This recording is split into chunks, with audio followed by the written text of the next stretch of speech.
Hello everybody, I'm a monster, and I may be legally liable for things that I have done. See, today I thought it would be a good meme, good fun even, to put a villager's life on the line, hold it accountable for today's snapshot. I really thought it would be just a simple meme, nothing that serious, and then time passed, and it got later. Like, if you check the time right now, it's way later than normal. It was like 1:40, and I started to lose hope, so this is the next slide of the story today. Not looking good for the villager. I waited as long as I humanly, physically, and possibly could. Later, it was 1:50 p.m., and then this happened. And then after that happened, this happened. Not good. Because you see, right after that, this happened. Uh-oh. Yeah, this isn't good. Today, this is a brand new snapshot, and after this world loads, we're going to take a look at it. So if you enjoyed this one, leave a like. If you haven't subscribed, subscribe. Notification bell on, turn on all notifications, always. So you will get all notifications, always. It's a good idea. And enjoy the video. So for most things, today's snapshot is probably good news. More progress has been made. 1.18 is probably getting really close. But the villager's house, it's been better before. I mean, at least there are more villager houses in this village, so I guess it could be worse. Up on the surface of a world created in Snapshot 21w44a, you won't really notice anything very different at all. That's because all of the changes that have been made in today's snapshot have to do with upgrading old worlds, again. So this is a world that I created in 1.17.1. If we go ahead and go under the ground, as you know, in 1.17, bedrock is at Y0. 21w43a lowered bedrock all the way down to -64. 21w44a actually fills it all in, but only if you never loaded it before. So in a second, I'll show you what happens to a world that you already loaded, like you loaded it in the last snapshot. If you have a world that you never loaded before, this will happen. Down below Y0, right now we're in the -Y range, we have brand new cave systems. Now, I don't know, I'm not going to say what it is. If you can notice it, call it. Something is different about these cave systems. It's not the biome or anything like that. And I have night vision and everything, so it's not that either. But yeah, the old chunks are now filled in with brand new caves. Now, I'm not too sure if the developers plan on actually working on this chunk upgrading stuff a little bit more, because right now it's kind of strange. Now, admittedly, I'm not too sure how they could really get a workaround to this, but right here is Y0. Down below Y0 in this new area, we have a new cave, which is really cool, and it's a lush cave too, so biomes can form down here. But the top of the thing, like at Y0, is just insanely flat. Will this ever get, like, smoothed out or anything like that? I'm not too sure. I guess it'll be interesting to see. My guess is probably not. It's most likely just going to be strange forever, but we'll see. Maybe the developers can come up with something. What's happening here is pretty straightforward. We have the old bedrock at Y0. All of it gets replaced with deep slate. That's what happened in the last snapshot, and it works exactly the same now. Something's a little bit different about these caves, though.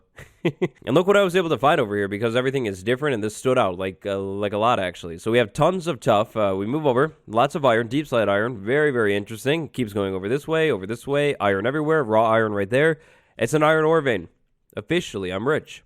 But what would happen to your most favorite world ever? A world that you hold very close and dear to your heart. It means a lot to you. It's your favorite thing ever. I mean, who knows? Maybe this world was once your beloved grandmother's world, who has now since unfortunately departed. Bless her soul. You really care about her, and you really care about this world. You couldn't wait to update it. I don't blame you. You upgraded to 1.18 Snapshot 21w43a. Now you're in 21w44a, the chunks that you already updated. What happens? Well, bad news. They are stuck updated forever. You can dig down there for sure. It's all just filled in. But that's it. Like, the chunks are updated and they're solid forever. No new caves will form in the chunks that you've already upgraded. So if you didn't see last week's snapshot video, or you saw it and you just decided to upgrade your world anyways, yep, like I said, this stuff is like this forever. Big rip. This next change is one of those changes that initially seems pretty small, but I think potentially this is maybe the biggest change in this week's snapshot and definitely the most interesting change. So the change has to do with beds and weather. So let's say right now it was like thundering or something, like not good at all. Even though it's the middle of the day, if I don't want to deal with the thunder, thankfully I don't have to. All I need to do is find a bed, lay down in the bed, give it a little bit of time. I'm going to sleep. When I wake up, it'll be the beginning of the next day, and it'll be clear again. The thunderstorm is gone. We just slept through it. Right now, that's how that works, and that's how that's always worked. That isn't changing, which is good. If you want to skip a thunderstorm or rain, you definitely should be able to. It can be annoying, especially if you're recording. The change has to do with what happens when you sleep when it's not raining. Like, right now, when it's clear, sunny. If you're a player like me in your survival world, you're pretty obsessive with sleeping. Like, for whatever reason, whenever it becomes nighttime, just out of habit, I find a bed and I sleep. I skip the nighttime. Even once I'm geared up, it's just kind of what I do.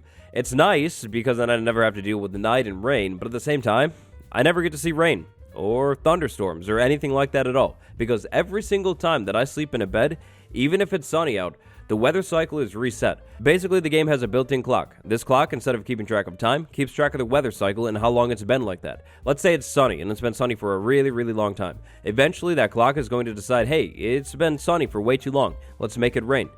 But if you sleep every single nighttime, that clock is constantly set back to 0. That's not going to happen anymore. I mean, this is one of those changes that's for sure going to require like a little bit of testing, like way more testing than I actually have time for today, but this is potentially like really, really interesting, and I'm actually like really excited about this. If this means what I think it does, that means I don't only get to experience the sun anymore, which is really, really cool. Of course, skeleton horses, they only come out of thunderstorms, which is really, really nice. Unless you don't see thunderstorms, then it's not nice. So maybe in 1.18 I could finally get a skeleton horse and ride around like on the mountains and things like that. Like that could be so cool. That would be really, really nice. Also, I haven't messed with it in 1.17, and it's gonna be way easier to get powdered snow in 1.18 anyways. But powdered snow cauldrons. What if I wanted a bunch of powdered snow? I have to wait for it to rain, and if I sleep every nighttime, not good. My other option is basically staying up every single nighttime, having to deal with phantoms, and then hopefully, eventually, the weather cycle decides to roll over. This is such a nice change, potentially. And look, it's giving me a flower. Oh, that's so nice of it. I'm actually really excited about this change. I hope it means what I think it means. If it doesn't, I'm sorry about that. Correct me down below. I know. But I'm pretty sure it means that, and I think it's really cool. Like, that's going to be a really, really nice change. Oh, what's the problem, Gollum? Forgot about me already? Uh-huh.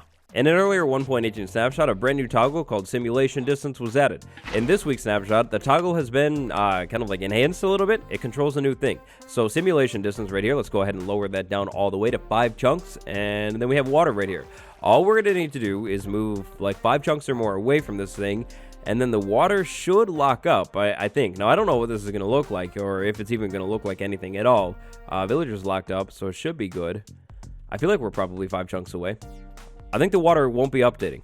Okay, so I'm back over here again to explain the change. In 1.18 blocks and fluids are now also affected by simulation distance. Blocks and fluids. So not just fluids, but also blocks. Also blocks are dispensers, pistons, redstone contraptions. Uh-oh. Well, I don't know. To be honest, maybe only uh-oh if you actually have to use the simulation distance toggle. It's probably a good thing, to be honest. If you're trying to get better performance, you lower this thing, so then things further away don't turn on. I mean, yes, your farm isn't going to run when you're further away, but at the same time, if you have to lower this much, then maybe your farm shouldn't be running when you're far away. Like, this is going to be a good thing for you. With the simulation distance toggle now also controlling blocks and fluids, this could mean an AFK district, like an area where you put all of your automated farms and AFK at, could be a really, really good idea, especially if you struggle with performance. Build it off a little bit of a ways away from your base, go over there and AFK when you need the farms and the things and stuff like that. Then when you're back into the game, running away from iron golems or something like that, just don't go near the AFK zone. Keep the simulation distance slider down, and maybe performance will be better. It's all kind of interesting. How do you feel about this one? Do you feel like the slider should affect blocks and fluids or not? Throw it down below. Another pretty cool thing that dropped this week is finally one single unified launcher. Look at this thing right here. So upon initial inspection, it seems the same, but it's actually revolutionary and groundbreaking. I can go from Java to Bedrock in the same exact window.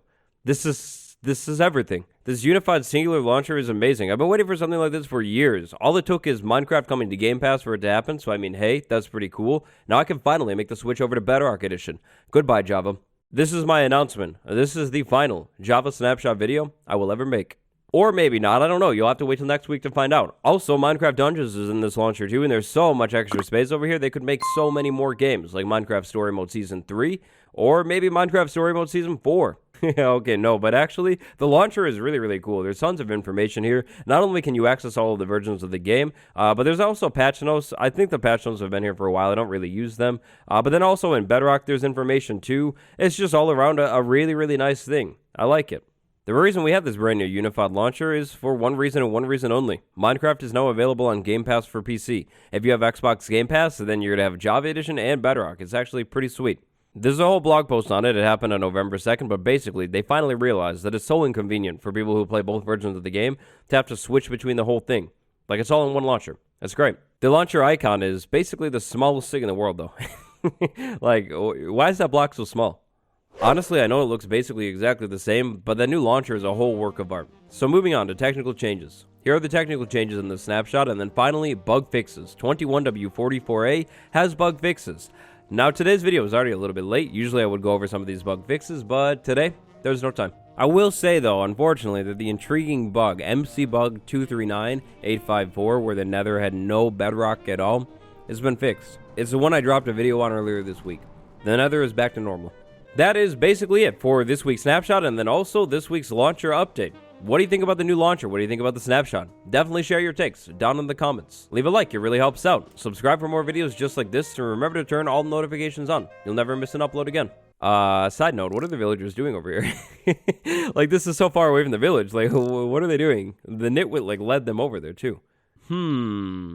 That's so suspicious. Anyways, thank you for watching. And Noodle Pork, Bill W, Monkey Boy Chuck, thank you all so much for the support. It's been me, Waddles. I'll see you all in the next video tomorrow. Goodbye, everyone.